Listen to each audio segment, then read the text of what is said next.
Welcome back to part 3 of our Thinking Classroom conversation with Dan Mielke. In this episode, we explore how a shift into a thinking classroom creates more meaningful learning experiences, engages students in real-world problem solving, and offers an opportunity to redefine your role as an educator. Join us as Dan digs into why the why matters, how they move beyond the I don't knows into making deeper connections, and the conversations students are having with their parents and caregivers. He shares his time-saving experience with assessment and key takeaways of why he's going to try this with his senior science classes this year. Let's rejoin the conversation. Welcome to Northeast Voices, a podcast that spotlights the innovators and change makers in education. We're here to share the stories of inclusion, empowerment, and the impactful connections with the Northeast School Division and beyond, focusing on the pivotal role of students, families, and teachers. Join us as we dive into the conversations revealing the strategies and moments shaping the future of education. Any Voices is your platform for inspiration and connection, and is recorded in the Northeast School Division, sharing the land of Treaties 4, 5, 6, and homeland of the Métis in Northeast Saskatchewan. Be sure to subscribe and join our community of innovators and change makers. Let's get started. This sounds like a fantastic idea. I want students to start thinking more for themselves. How much time is that going to take me, or what does that look like for a commitment from me as a teacher into getting that routine set up and knowing how to get things flowing along? And so that would be the first thing is that is why I test drove this with 7 and 8 science, right? Definitely in no way saying that 7, 8 science outcomes aren't important and that we don't need to cover them. But I think we really ask ourselves the question of why that outcome in that course. And when you do that, and when you start to look at the work of Lila Dahl of what does it mean to be at a beginning, intermediate, you start to free up some time, right? Where I don't need to cover, do I need to know vocabulary, right? So you start to ask those good questions.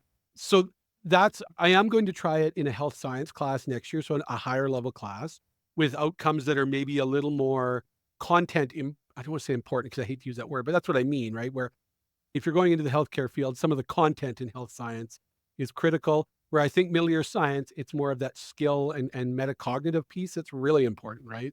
Mm. Do they need to know Archimedes' principle? Yes.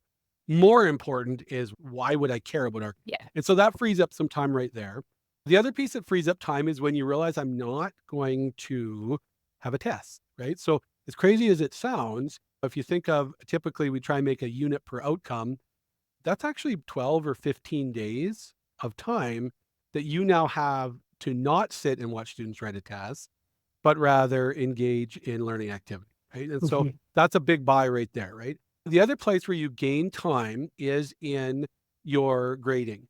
So lots of my assessments are 1 or 2 questions. Because with it being so organic, because when I first doing them, I'm like, oh my God, if I give 1 question and Stephanie gets it wrong and she's in Then, an NY, what am I going to do? yeah. But what's cool is when it's 1 question and it's really organic and what we talked about, I can just say back to you, hey, you have touched on Archimedes' principle, which is great.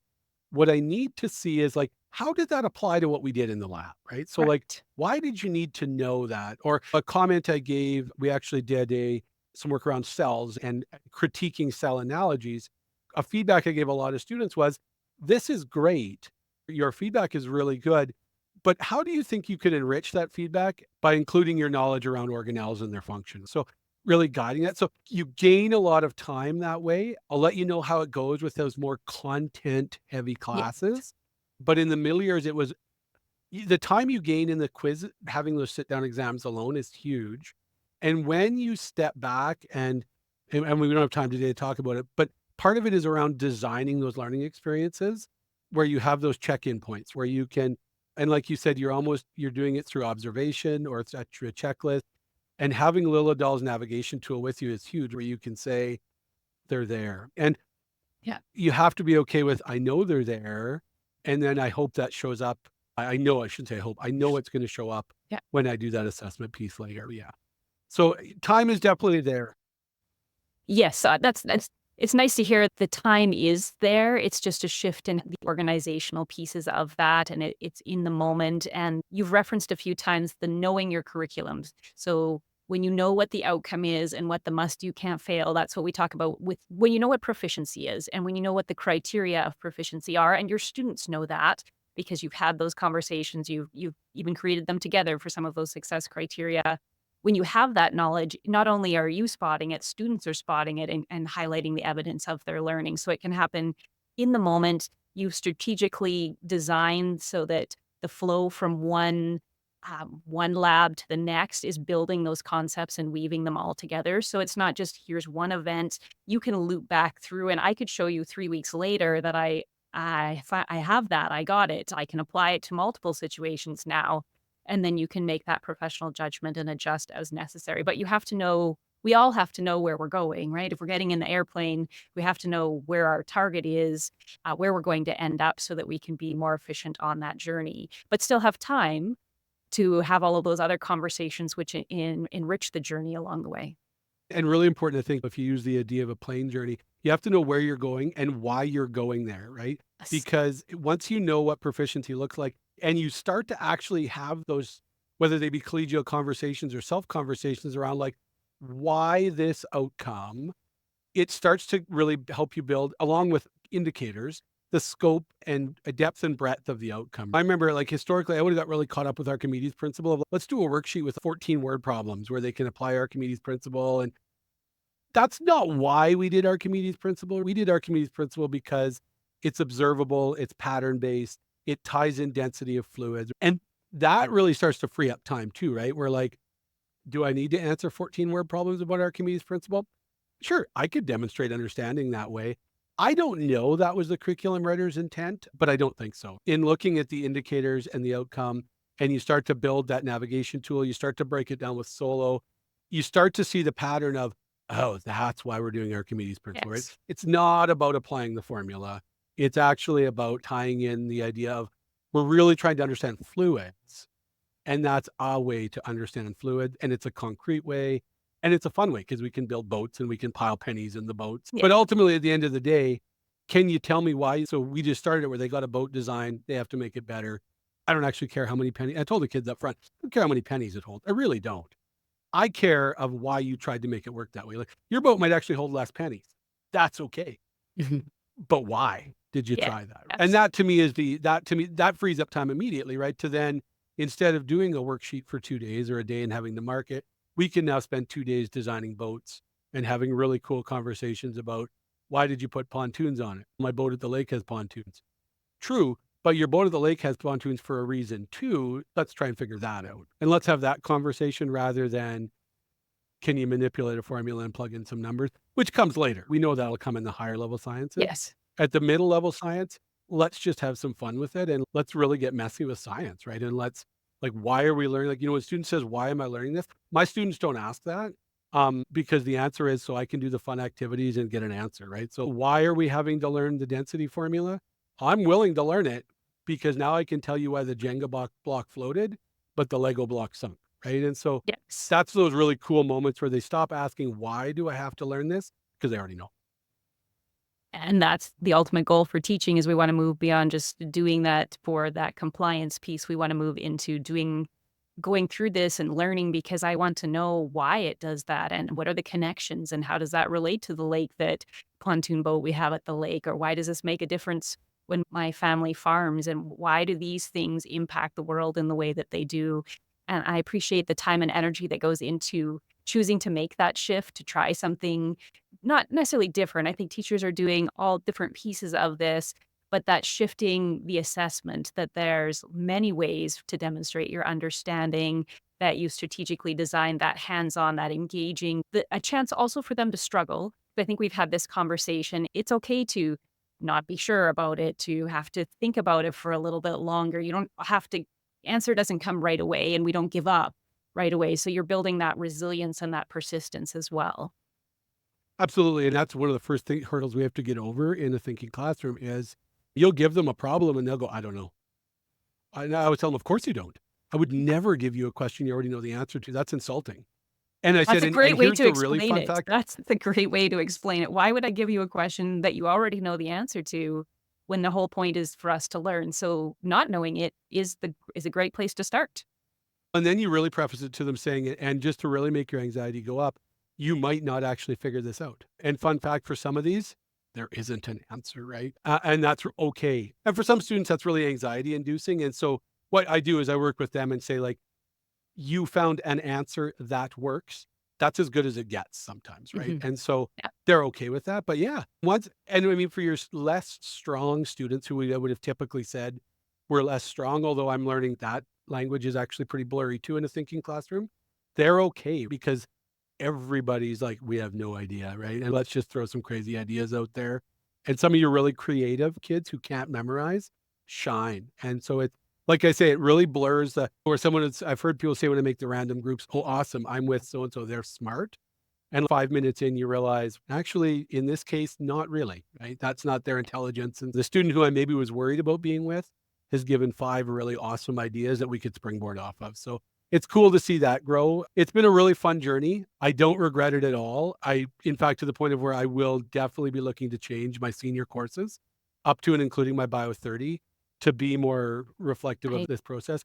I think being content heavier, there'll have to be some tweaks. There might have to be those stops and checks of let's make sure we do have a really concrete grasp on these concepts. Yes. But I don't think it's going to be a problem. I don't think it's going to be, oh, darn, we don't. Now we got to go back and reteach.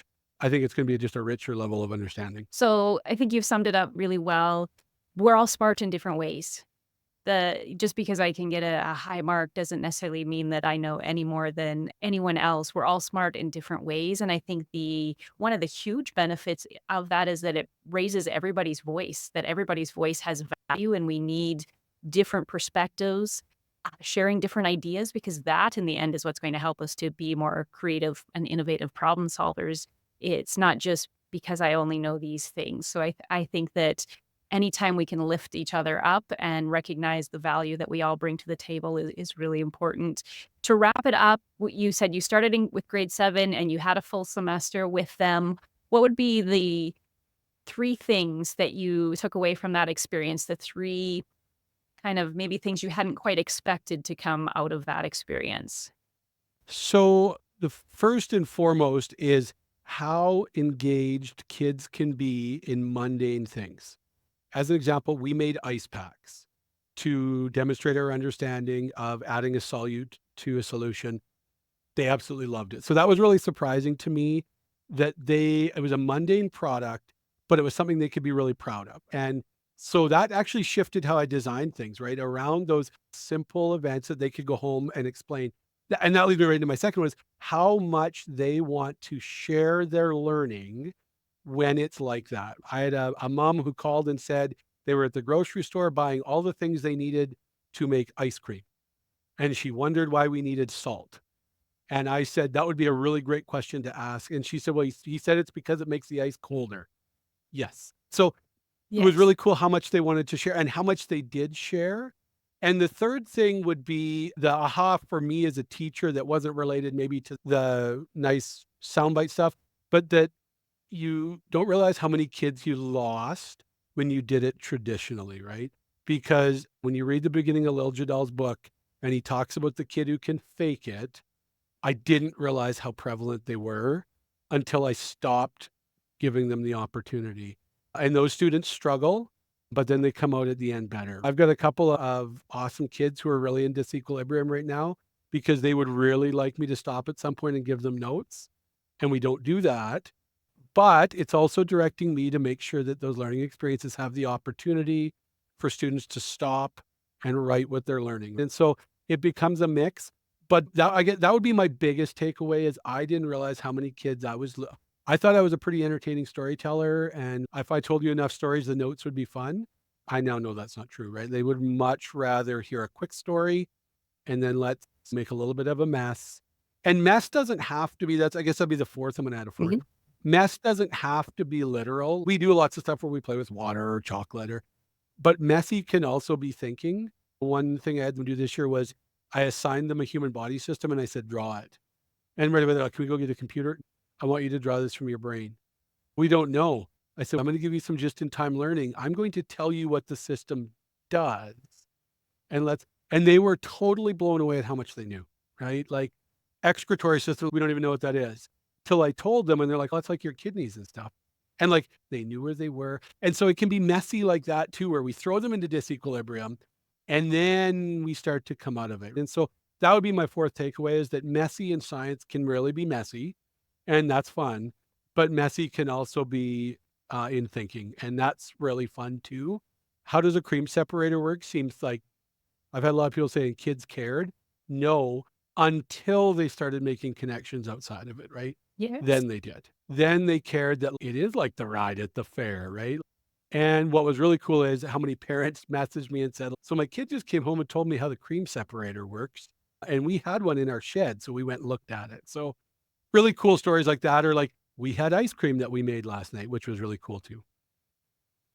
I think you summed that up really well. I appreciate the magic is in the mess, not just the physical mess that you made a mess, but that you created a space for students to feel safe enough to be in that area, that in between, that discomfort. I let go of what I thought I knew. I'm not quite over to the other side. I'm borrowing an analogy from Katie White on a different podcast that I did with her, where she said we're in that in between. And sometimes we just have to sit in that discomfort a little bit, but sit in that messiness, and the messiness is the learning. That's why we come to school. We come to school to figure out and understand better and learn to put those pieces together to make those connections. And so I think it's as a society, it's shifting that playing is how we learn. Getting things wrong is how we learn. And it's not a disaster when you don't figure something out. That's the next step into looking at reflecting on it and moving that forward, because those are the skills that are going to make a difference in life. And those are the skills that are going to create engaged future citizens who are empowered to make the changes and solve the problems that we know are global risks in our world right now. So I appreciate the shift that you've made in your classroom. That is going to shift into and ripple forward into the future. So thank you so much for being on Any Voices today. And I'm sure we will have lots of questions from viewers. So if you have a question for Dan or myself or anything that we've talked about today, feel free to reach out to me and we will respond to those questions on future episodes. I'm hoping that Dan will come back for more follow-up. We can talk a little bit more about what does that look like in a health science classroom, and we'll talk a little bit more about thinking classrooms in the future. Dan, anything else to add before we wrap it up? No, I would say that I redefined my role as an educator. And I think my role of an educator is to create experiences where students can test their own knowledge. So I don't have to tell them if they're right or wrong, but they figure that out on their own. That's been the big shift, right? So is creating opportunities rather than trying to direct learning. That would be my big takeaway. And I think that takes us full circle from middle years and high school back into our pre-K and K early learning teachers who work strategically to create those opportunities for play-based learning. Where students start to make those connections. And so I think it's exciting that maybe everything we really needed to know did come from our earlier learning, and we can put all of those pieces together. And of course, it does get a little bit more complicated in how all of that weaves together. But that idea that the answers are within us, they're not out there, and I don't need to wait for someone else to tell me if I'm right or wrong. I actually have the ability to think through that, to figure it out, to find the information that I need and make those informed decisions. And I think that's an important part of living in our global society, is looking at all the information around us and being able to think about, what do I know? What are the questions that I have? And is this the best way to step forward in the future? So thank you so much, Dan, for joining us today. And thank you to everyone for listening to Any Voices. You're welcome. And in the end, isn't that our ultimate goal? To create learning experiences, opportunities, and an environment for students to step into their learning. To not ask someone else, is this right? But rather know they have the skills and the confidence to figure it out. From just-in-time authentic assessment based on the criteria of the outcome, to understanding the value of the sometimes messy struggle to think through learning experiences, Dan shared how his students not only engaged more deeply, but were excited to share what they were learning with their parents and caregivers. Thank you to Dan for sharing his evolving journey into thinking classrooms. We look forward to future conversations. If you have a question for us, be sure to check out the show notes below for the best way to connect with us. Be sure to subscribe for future thinking classroom experiences as our NESD Math lead teachers begin to explore thinking classrooms in math. Thanks for joining us. Thank you for joining our community of innovators and changemakers. We hope the conversations and stories have ignited a spark within. We'd like to express our gratitude to our dedicated Northeast educators. Until next time, remember to subscribe to Any Voices and join us on the next episode as we share the stories of learning shaping our future. Thanks for listening.